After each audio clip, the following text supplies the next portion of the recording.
Is your scanner radio working as good as it should be working? Does it need a tune-up? Before buying a new radio or antenna to make the difference, you may just need a firmware upgrade. Manufacturers are releasing firmware upgrades from time to time on their current radios.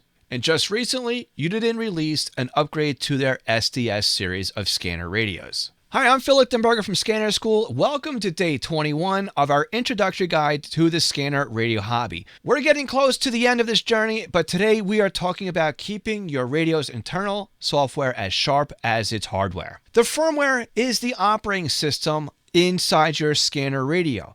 And it's just like doing an upgrade to Windows or the operating system on your smartphone.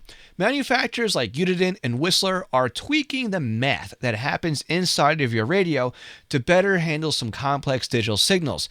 And of course, sometimes they add features, and other times they may introduce some bugs. Which is why we end up in this vicious loop of constantly doing firmware upgrades on our hardware, whether it be our computers, our smartphones, and yes, even our scanners. But just like updating anything else, updating is relatively simple and painless.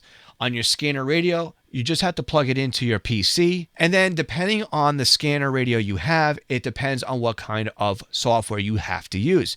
For home patrol style scanners that operate using Sentinel, simply go to your Sentinel software and do a firmware upgrade. The process is the same on Whistler's EZ-Scan. But other radios from Uniden and Whistler do require other pieces of software that are dedicated to just updating the firmware.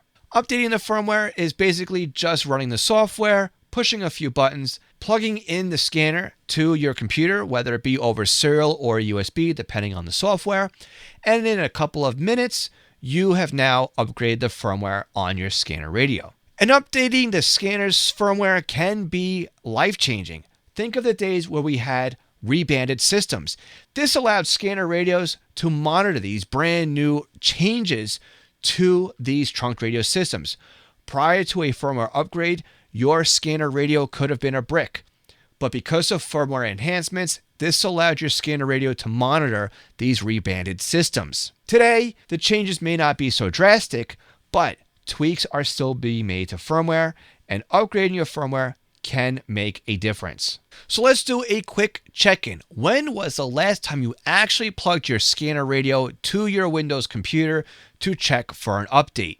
If it's been more than a couple of months, maybe it's time for you to check for those updates. Don't forget to subscribe to this channel so you don't miss a single video in our beginner's guide to scanner radio, and we'll catch you then.